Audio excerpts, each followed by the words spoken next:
What's going on, guys? It's Greg here, aka NYPrepper. It is Wednesday, February 28th, 2024, and I have an emergency alert to share with you guys. Right now, it is 15:39 Eastern Time here in the United States, and we currently have U.S. nuclear forces still on high alert. We've had as many as 5 nuclear war command and control planes in the air today.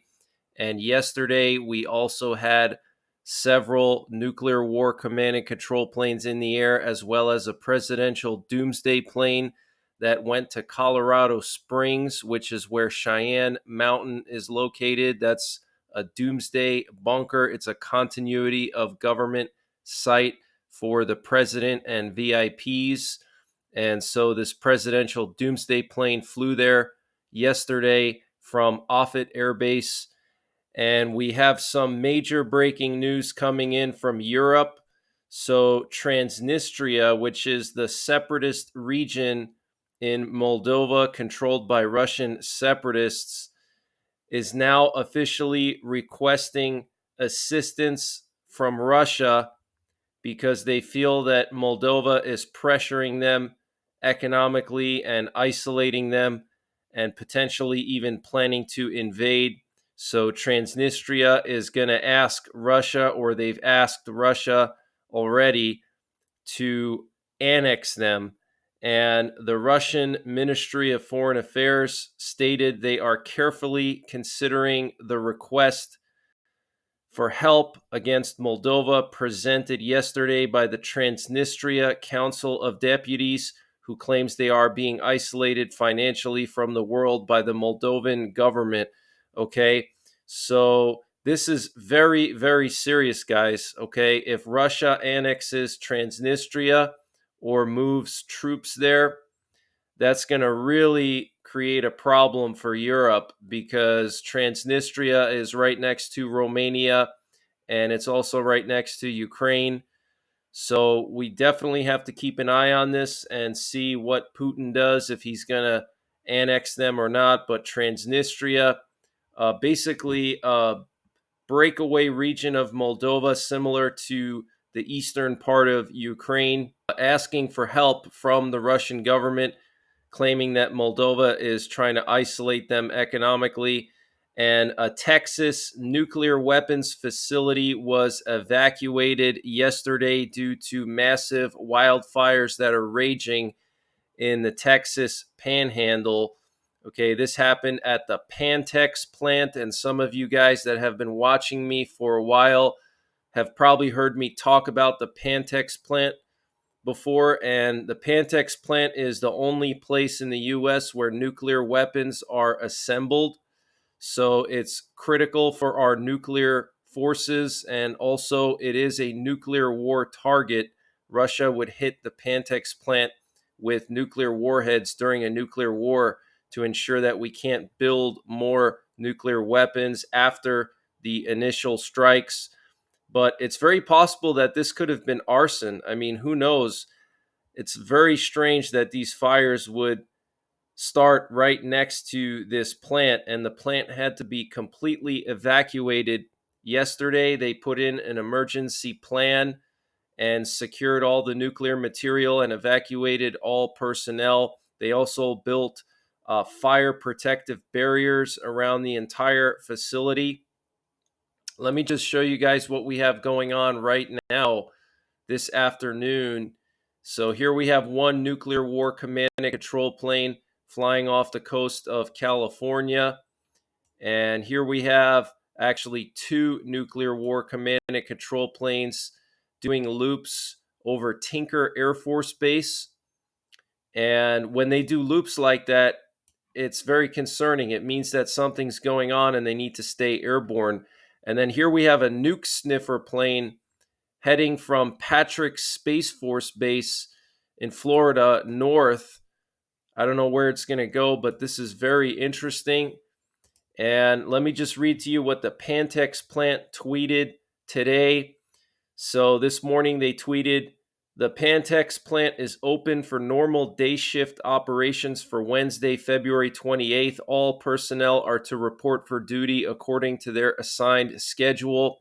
Pantex has completed its employee accountability process. All employees have been accounted for, and non-essential personnel are no longer on site. Pantex emergency personnel are monitoring the situation within the site boundary only. For information regarding your immediate area, contact local, county, or emergency responders. For clarification, the initial incident reported at Pantex was in reference to the local area wildfires.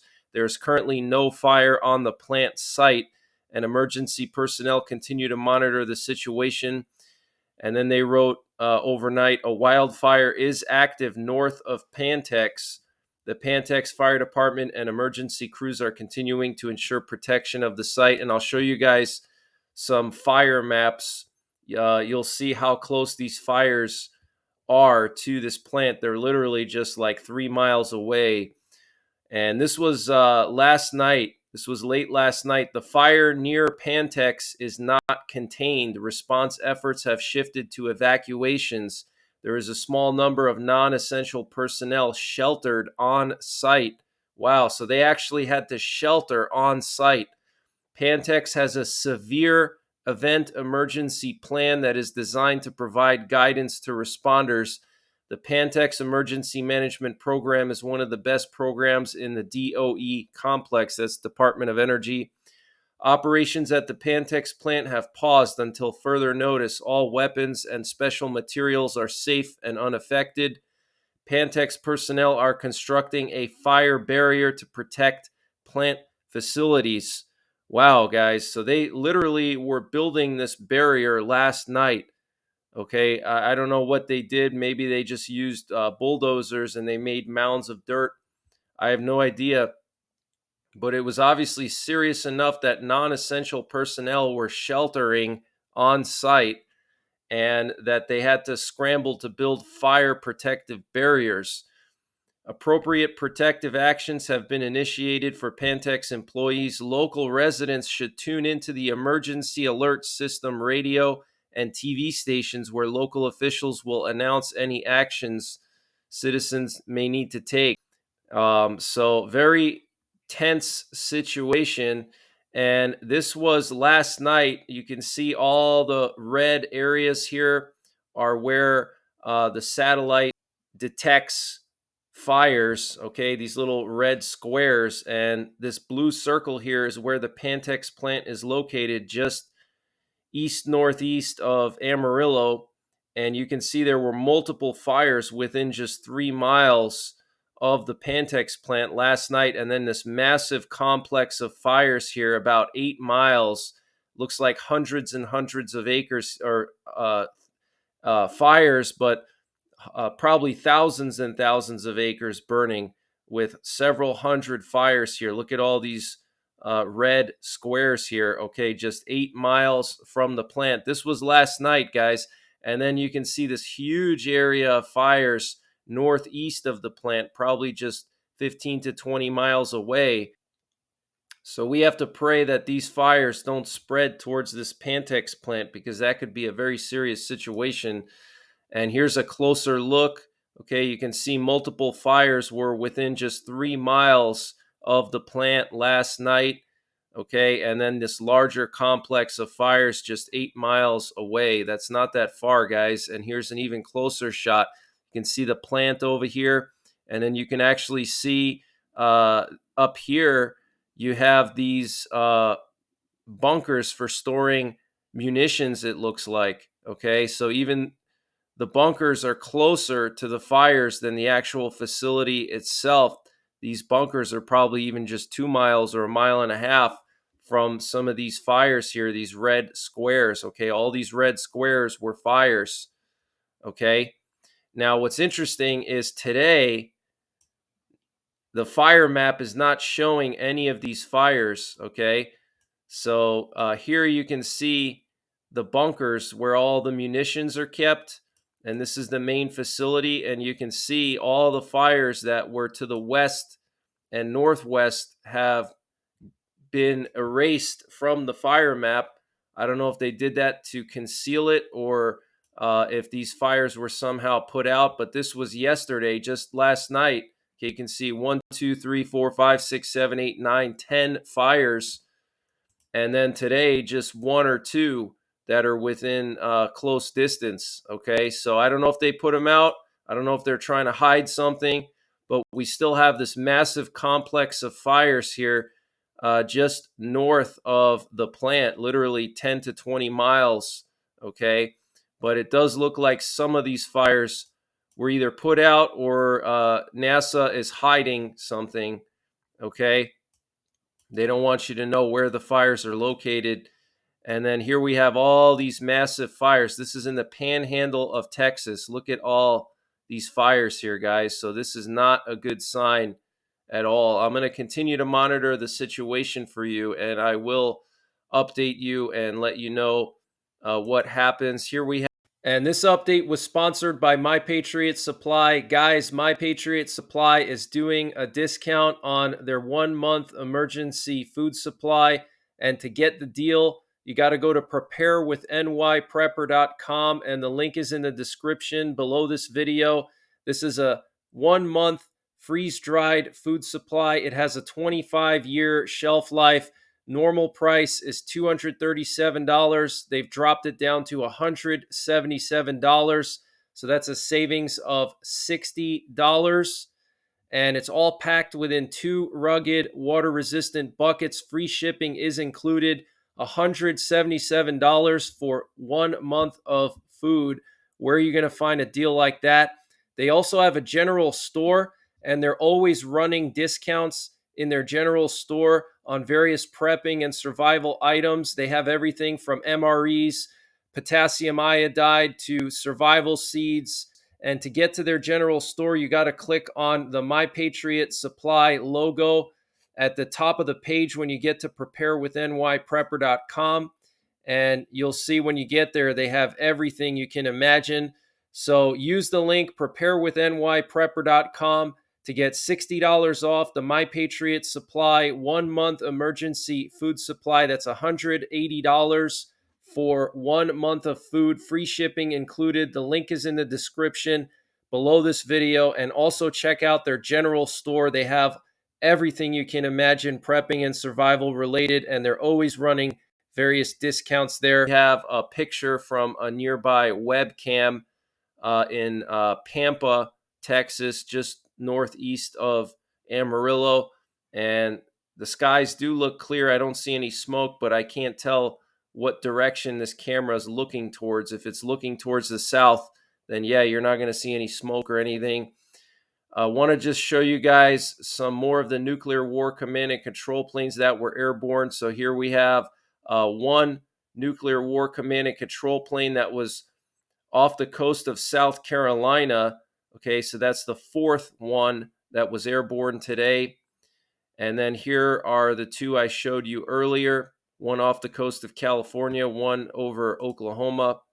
And then here's the 5th one. Okay, so 5 airborne today. That is a lot, guys. This was yesterday. This was the Doomsday plane that flew from Offutt Air Base to Colorado Springs, and there were 2 nuclear war command and control planes in the air when it was going to Colorado Springs. That's where Cheyenne Mountain is located. Here's a closer look. You can see it coming right into Colorado Springs. Very concerning. And then we had multiple B-52 nuclear bombers airborne. We had 2 of them in the air yesterday at the same time as there were 3 nuclear war command and control planes and the presidential Doomsday plane. Here are the 2 B-52s that were airborne. One was over Southern California. One was over Southern Louisiana. The one over Southern California was getting aerially refueled as well, which is really concerning. Okay, here's that B-52 getting refueled by a KC-46 and a KC-135. That's very strange over the continental United States. Here we have an E-6 Mercury nuclear war command and control plane that got aerially refueled over MacDill Air Force Base in Tampa Bay. That was last night. We also had a bunch of KC-135 aerial refuelers and an AWACS plane go down to the Caribbean last night. And I believe that these KC-135s are actually reconnaissance planes, but they still have the Stratotanker tag on the flight tracker, but they actually have reconnaissance sensors on board. But we had like 3 of these recon planes going down to the Caribbean yesterday, last night, which is really strange. Okay, here's a shot of one of the AWACS planes coming back from the Caribbean while another one was going down to the Caribbean. Okay, so 3 or 4 of these recon planes going down to the Caribbean last night, which is extremely unusual. We had a lot of reconnaissance over the Baltics and Poland last night. Here we have a NATO reconnaissance plane that circled around Kaliningrad. Here we have a Swedish reconnaissance plane, an Italian reconnaissance plane, and a NATO AWACS plane in northeastern Poland, all at the same time, guys. This is extremely concerning for them to have this much reconnaissance in Poland. You can see the Swedish plane went back and forth along the Kaliningrad Polish border for hours, just going back and forth, back and forth. And then the Italian plane was going along the border with Kaliningrad and Belarus. And when they do that, what they're doing is they're scanning into Belarus and into Kaliningrad, and they're trying to find out where the Russian forces are located to see if they're massing on the border of Poland or not, or where their locations are. And then we had this AWACS plane here in southeastern Poland. So this is extremely unusual and extremely concerning. We also had a lot of activity over northern Norway last night. We had a sub Hunter plane patrolling off the coast of northern Norway. There was also a Lockheed Martin KC-130 Hercules, and there was also a C-130 Hercules. Okay, so lots of activity here. And we had a U.S. nuclear attack sub take off from Virginia yesterday. Here we have a picture of it. Okay, you can see it heading out to sea right there. We don't know where it's going, but it just took off from Norfolk, Virginia. And I have an update for you on the situation with France and NATO possibly deploying troops to Ukraine. The French foreign minister said yesterday to AFP that Western troops could deploy to Ukraine without breaching any belligerence threshold. Okay, so what he's saying is that NATO forces or Western troops could deploy to Ukraine without Russia doing anything necessarily threatening directly towards Western countries, that they could just deploy troops there just to be cautious and prevent Russia from winning in Ukraine. That is very, very concerning, guys. And we have leaked military documents that outline Russia's doctrine for tactical nuclear weapons use, including the minimum criteria for using tactical nuclear weapons. The Financial Times reported on February the 28th. The 29 Russian military files, which date from between 2008 and 2014, indicate a threshold lower than Russia has previously admitted, according to experts who reviewed and verified the documents, the Financial Times said. The criteria range from an enemy incursion on Russian territory to more specific triggers, such as the destruction of 20% of Russia's strategic ballistic missile submarines, the Financial Times said. The destruction of 3 or more large surface warships, 3 airfields, 30% of its nuclear-powered attack submarines, or a simultaneous hit on main and reserve coastal command centers are also listed as potential conditions for a nuclear strike. So what's interesting here is the destruction of 3 or more large surface ships, 3 airfields, and 30% of its nuclear-powered attack subs. Now, Ukraine has already destroyed like 4 warships, okay, of the Russian Navy, and They haven't destroyed any airfields yet, but they have hit some Russian airfields with drones. Okay, so this could potentially be an excuse for Russia to use tactical nukes against Ukraine. They could say, well, you destroyed several of our surface warships, and now we have to use tactical nukes. But this is very interesting. The documents also indicate a distrust of China despite growing ties between Moscow and Beijing. Training materials indicate that Russia's Eastern Military District conducted exercises that envisaged a hypothetical attack by China. So, very, very interesting, guys. And I've told you for years, those of you guys that have watched me for a while, that China will eventually attack Russia. It's just that China is waiting for the right opportunity. They're waiting for Russia to be weakened. Okay, wait until there's some kind of collapse of the Russian government. I guarantee you China will move in and take Siberia for the land and the resources. So that's something we need to be prepared for, because we don't want China getting all of Russia's resources and their nuclear weapons. And here we have some more NATO activity in Europe last night. This is an AWACS plane, a radar plane that was circling off the coast of southern Norway. Here we have an F-15E Strike Eagle that was flying west from England, and it was escorted by a KC-10 and a KC-135. Those are aerial refuelers. So what they were doing here was practicing for a tactical nuclear strike, because F-15E Strike Eagles are now the U.S. Air Force's primary tactical nuclear weapon delivery fighter jet. Okay, so they were practicing basically flying out to a target, aerially refueling, and then delivering the nuclear warhead. Now, obviously, they probably didn't have a nuclear warhead on here, but they were basically doing a dry run. Okay, so this is extremely concerning, guys. Very, very concerning. And here we have some video footage of this massive NATO training exercise in Poland right now. Dragon 14. This is the largest exercise that Poland has done with NATO since Poland has joined NATO. Over 20,000 troops from various countries in Europe are in Poland right now, okay, and they're doing various types of exercises. So just wanted to show you guys this. And here we have some pictures that were posted by one of the Polish mechanized divisions in northwest Poland in Szczecin. And here you can see them with various NATO partners.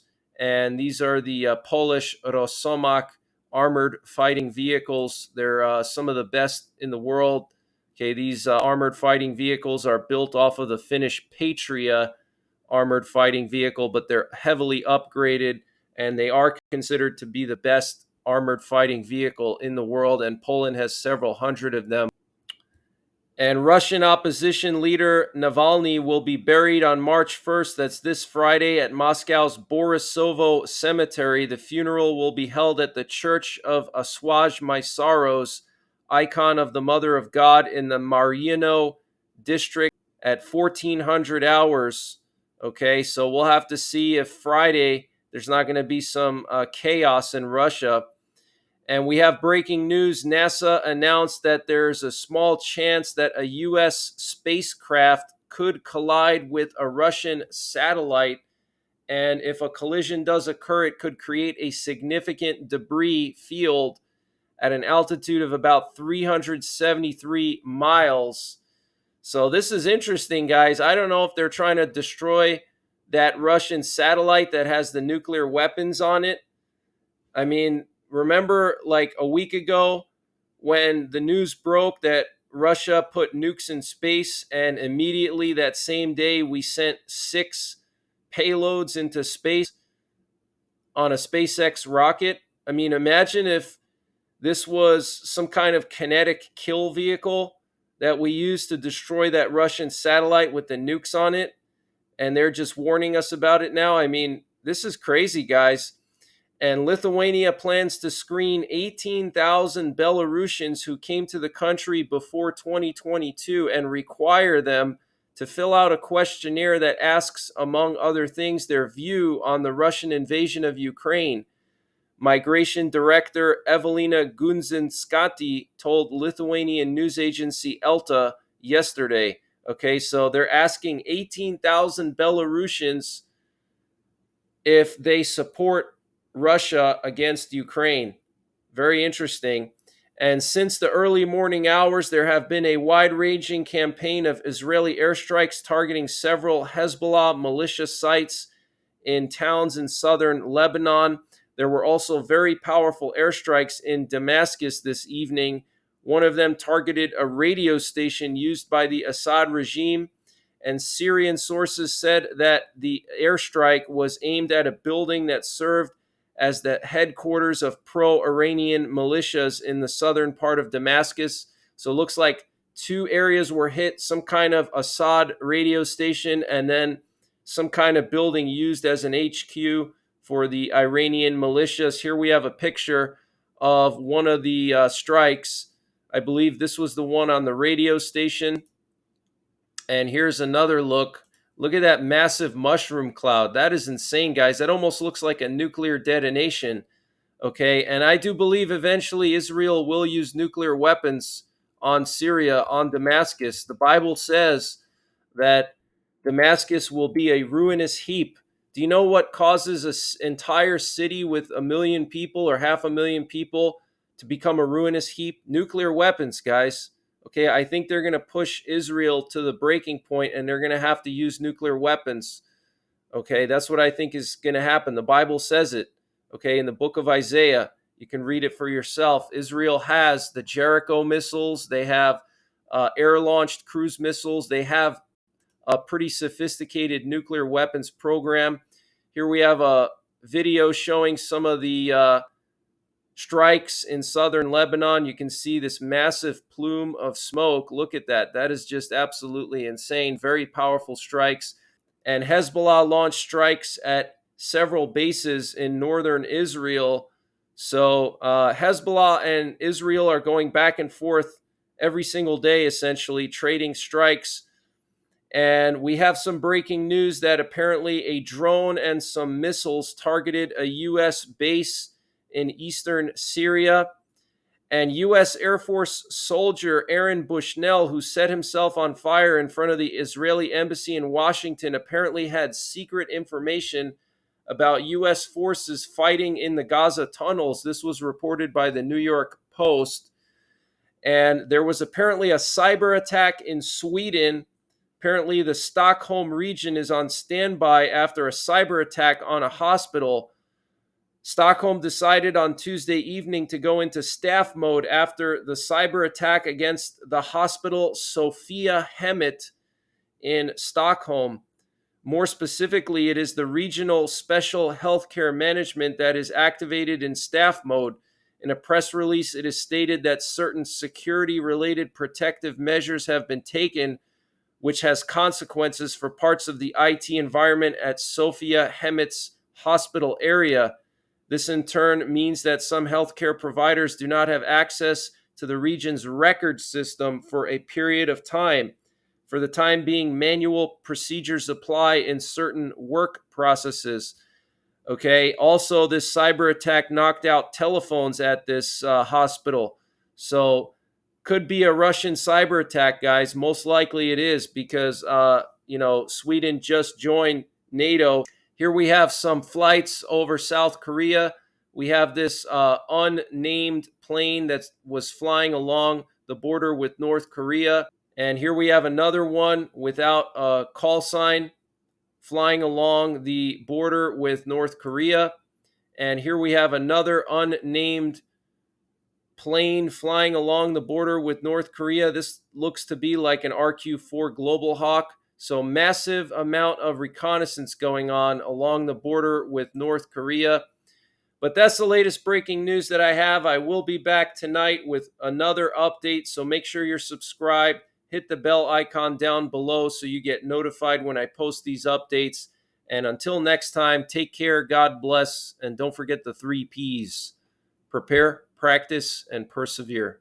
Able to understand that, and I get, with all due respect, that I understand you're on the Russian payroll, and I understand this is a Russian propaganda, but you have to be very careful, because let me tell you, we're going to finish this war. We're going to win because we're stronger. After this, Russia will pay the price. Believe me, Russia will pay the price. Russia is supporting the enemies of Israel. Russia is supporting Nazi people who want to commit genocide on us, and just Russia will pay the price. Russia also.